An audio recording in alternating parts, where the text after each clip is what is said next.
സൗന്ദര്യ മത്സരത്തിൽ വിജയിച്ചതിന്റെ തിളക്കമായി മുമ്പ് അപ്രതീക്ഷിതമായി കിരീടം നഷ്ടപ്പെട്ട് തായ്ലൻഡിലെ യുവതി മിസ് ഗ്രാൻഡ് പ്രജാബ് കിരി ഖാൻ 2026 ആയി തിരഞ്ഞെടുക്കപ്പെട്ട സുഫാനെ നോയിങ് നോങ് തോങ് എന്ന സുന്ദരിയാണ് വിവാദത്തെ തുടർന്ന് പദവിയിൽ നിന്ന് പുറത്തായത്. കിരീടം ചൂടി ഒരു ദിവസത്തിന് ശേഷം യുവതിയുടെ അശ്ലീല വീഡിയോകളും സ്വകാര്യ ദൃശ്യങ്ങളും ഓൺലൈനിൽ പ്രചരിച്ചതാണ് സംഭവങ്ങൾക്ക് വഴിവെച്ചത്. സൗന്ദര്യ മത്സരത്തിൽ തന്റെ ജില്ലയെ പ്രതിനിധീകരിക്കാനുള്ള അവസരവും അതിലൂടെ മിസ് ഗ്രാൻഡ് തായ്ലൻഡ് മത്സരത്തിൽ പങ്കെടുക്കാനുള്ള സാധ്യതയുമാണ് ഈ ഒറ്റ ദിവസം കൊണ്ട് സുഫാനയ്ക്ക് നഷ്ടമായത്. ബേബി എന്ന ഓമനപ്പേരിൽ അറിയപ്പെട്ടിരുന്ന സുഫാനെ നോയിങ് നോയിങ് തോങ് രാജ്യത്തെ സൗന്ദര്യ മത്സരങ്ങളുടെ ചരിത്രത്തിൽ അപൂർവമായ ഒരു വിവാദത്തിന്റെ കേന്ദ്ര ബിന്ദുവായി മാറുകയായിരുന്നു. സുഫാനയുടെ കിരീടധാരണത്തിന് തൊട്ടു പിന്നാലെയാണ് ഓൺലൈൻ പ്ലാറ്റ്ഫോമുകളിലും സാമൂഹിക മാധ്യമങ്ങളിലും യുവതിയുടെ സ്വകാര്യ വീഡിയോകൾ അതിവേഗം പ്രചരിച്ചത്.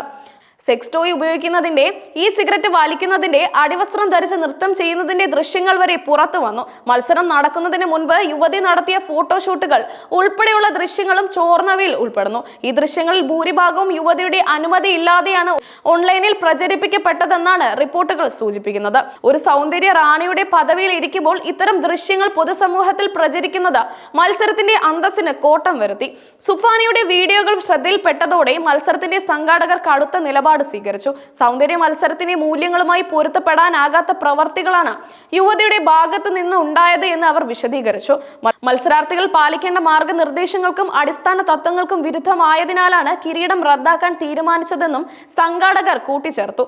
തായ്ലൻഡിലെ സൗന്ദര്യ മത്സരങ്ങൾക്ക്, പ്രത്യേകിച്ച് മിസ് ഗ്രാൻഡ് പോലുള്ളവയ്ക്ക് സൗന്ദര്യപരമായ മാനദണ്ഡങ്ങൾക്കപ്പുറം സാംസ്കാരികവും ധാർമ്മികവുമായ കടുത്ത നിബന്ധനകളുണ്ട്. വ്യക്തിജീവിതത്തിലെ ഇത്തരം വിവാദങ്ങൾ പൊതുസമൂഹത്തിൽ മോശം സന്ദേശം നൽകുമെന്നും അത് മത്സരത്തിന്റെ ബ്രാൻഡിനെ ബാധിക്കുമെന്നും ചൂണ്ടിക്കാട്ടിയാണ് സംഘാടകർ കിരീടം തിരിച്ചെടുത്തത്. സംഭവത്തിൽ സംഘാടകരോടും തന്നെ പിന്തുണച്ചവരോടും മാപ്പ് പറഞ്ഞ സുഫാനെ നോയിങ് നോയിങ് തോങ് രംഗത്തെത്തി. പ്രചരിക്കുന്ന വീഡിയോകളും ഫോട്ടോഷൂട്ടുകളും പഴയതാണെന്നും അത് പൂർണ്ണമായും തന്റെ അനുവാദമില്ലാതെയാണ് പ്രചരിപ്പിക്കപ്പെട്ടതെന്നും അവർ സമ്മതിച്ചു. തന്റെ സ്വകാര്യ ജീവിതത്തിലെ ചില പ്രതിസന്ധികളെ യുവതി സമൂഹത്തോട് തുറന്നു പറഞ്ഞു. വിവാദങ്ങൾക്ക് കാരണമായ വീഡിയോകളുടെ പിന്നിലെ സാഹചര്യവും സുഫാനെ വിശദീകരിച്ചു. കോവിഡ് മഹാമാരിയുടെ കാലത്തെ കടുത്ത സാമ്പത്തിക പ്രതിസന്ധിയാണ് അത്തരം വീഡിയോകൾക്ക് കാരണമായതെന്ന് യുവതി പറയുന്നു. ഈ വെളിപ്പെടുത്തൽ തായ്ലൻഡിലെ പലരുടെയും കണ്ണു നനയിച്ചു. സാമ്പത്തികമായി ഏറെ ബുദ്ധിമുട്ടിയ ആ കാലഘട്ടത്തിൽ കിടപ്പിലായിരുന്ന അമ്മയുടെ ചികിത്സാ ചെലവുകൾ കണ്ടെത്തുന്നതിന് വേണ്ടിയാണ് താൻ ഓൺലി ഫാൻ പേജ് ആരംഭിക്കാൻ നിർബന്ധിതയായതെന്നും അവർ വെളിപ്പെടുത്തി. കുടുംബത്തിന്റെ കഷ്ടപ്പാടുകൾ ലഘൂകരിക്കാനാണ് ഈ വഴി സ്വീകരിച്ചതെന്ന യുവതിയുടെ വിശദീകരണം പൊതുസമൂഹത്തിൽ ഒരു സഹപാത തരംഗം സൃഷ്ടിച്ചു. സ്വകാര്യ വെബ്സൈറ്റുകൾ പങ്കുവച്ച തന്നെ ദൃശ്യങ്ങൾ ചില ഓൺലൈൻ ചൂതാട്ട വെബ്സൈറ്റുകൾ ദുരുപയോഗം ചെയ്യുകയായിരുന്നുവെന്ന് സുഫാനെ ആരോപിച്ചു. തന്റെ അനുവാദമില്ലാതെ ഈ ദൃശ്യങ്ങൾ വ്യാപകമായി പ്രചരിപ്പിക്കപ്പെട്ടത് സ്വകാര്യതയുടെ കടുത്ത ലംഘനമാണെന്ന് യുവതി വ്യക്തമാക്കി. തന്നെ ദൃശ്യങ്ങൾ ദുരുപയോഗം ചെയ്ത ഓൺലൈൻ ചൂതാട്ട വെബ്സൈറ്റുകൾക്കെതിരെ പോലീസിൽ പരാതി നൽകുമെന്ന് സുഫാനെ അറിയിച്ചിട്ടുണ്ട്. ഇത് കേവലം കിരീടം നഷ്ടപ്പെട്ട വിഷയം എന്നതിലുപരി ഒരു വ്യക്തിയുടെ സ്വകാര്യതയും ഡിജിറ്റൽ സുരക്ഷയും സംബന്ധിച്ച ഗുരുതരമായ വിഷയമായി മാറി. സൗന്ദര്യ മത്സരത്തിൽ വിജയിച്ചതിന് തൊട്ടു പിന്നാലെ അപ്രതീക്ഷിതമായി കിരീടം നഷ്ടപ്പെട്ട സംഭവം തായ്ലൻഡിൽ വലിയ ചർച്ചാ വിഷയമായി മാറിയിരിക്കുകയാണ്. സുഫാനയ്ക്ക് പിന്തുണ നൽകിയും സംഘാടകരുടെ തീരുമാനത്തെ ന്യായീകരിച്ചും ആളുകൾ രംഗത്തെത്തി.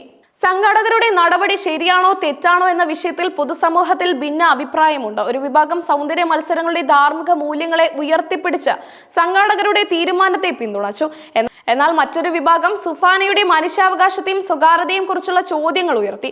സാമ്പത്തിക പ്രതിസന്ധി മറികടക്കാൻ ഒരു യുവതിക്ക് അത്തരം വഴികൾ സ്വീകരിക്കേണ്ടി വന്ന സാഹചര്യം സമൂഹത്തിലെ ദാരിദ്ര്യത്തെയും ആരോഗ്യ പരിപാലന ചെലവുകളുടെ ഭാരത്തെയും കുറിച്ചുള്ള ചർച്ചകൾക്ക് തിരികൊളുത്തി. ഒരു കലാകാരി എന്ന നിലയിൽ സുഫാനയെ പിന്തുണയ്ക്കണമെന്നും ആവശ്യമുയർന്നു. ഈ സംഭവത്തിന് സമാനമായ രീതിയിൽ ലോകത്തിലെ ഏറ്റവും പ്രായം കൂടിയ വ്യക്തിയായിരുന്ന മരിയ ബ്രന്യാസ് മെറോറയുടെ ദീർഘായുസിന്റെ രഹസ്യം തേടുള്ള ഗവേഷകരുടെ പഠനവും അടുത്തിടെ ശ്രദ്ധ നേടിയിരുന്നു. ആ വാർത്തയിൽ വ്യക്തിപരമായ തിരഞ്ഞെടുപ്പുകൾക്ക് എത്രത്തോളം പ്രാധാന്യമുണ്ടെന്ന് ശാസ്ത്രീയമായി തെളിയിച്ചു. ഇവിടെ സുഫാനയുടെ ജീവിതത്തിലെ തിരഞ്ഞെടുപ്പുകളാണ് വിവാദമായത്. സൗന്ദര്യ മത്സരത്തിൽ വിജയിക്കുന്നവർക്ക് സമൂഹത്തിൽ ഒരു പ്രത്യേക പദവിയും ഉത്തരവാദിത്വവും ഉണ്ടെന്നാണ് പൊതുവെയുള്ള ധാരണ. എന്നാൽ ഒരു വ്യക്തിയുടെ ഭൂതകാലത്തെയും സ്വകാര്യ തിരഞ്ഞെടുപ്പുകളെയും മുൻനിർത്തി അവരുടെ പൊതുജീവിതം റദ്ദാക്കുന്നത് നീതിയുക്തമാണ് എന്ന ചോദ്യം ശക്തമായി ഉയരുന്നു. സുഫാനയ്ക്ക് നഷ്ടപ്പെട്ടത് ഒരു കിരീടം മാത്രമല്ല, മിസ് ഗ്രാൻഡ് തായ്ലൻഡ് പോലുള്ള ഒരു വലിയ ദേശീയ പ്ലാറ്റ്ഫോമിൽ പങ്കെടുക്കാനുള്ള അവസരം കൂടിയാണ്. ഈ ദേശീയ മത്സരം അന്താരാഷ്ട്ര തലത്തിലുള്ള അംഗീകാരത്തിലേക്കുള്ള ഒരു പടിയാണ്. ഈ സംഭവം ഡിജിറ്റൽ ലോകത്തെ സ്വകാര്യതാ ലംഘനങ്ങളുടെ അപകട സാധ്യതകൾക്ക് അടിവരയിടുന്നു. ഒരു സ്വകാര്യ പ്ലാറ്റ്ഫോമിൽ പങ്കുവച്ച ദൃശ്യങ്ങൾ അനുമതിയില്ലാതെ ദുരുപയോഗം ചെയ്യപ്പെടുന്നത് സൈബർ സുരക്ഷാ നിയമങ്ങളുടെ പ്രാധാന്യം വർദ്ധിപ്പിക്കുന്നു.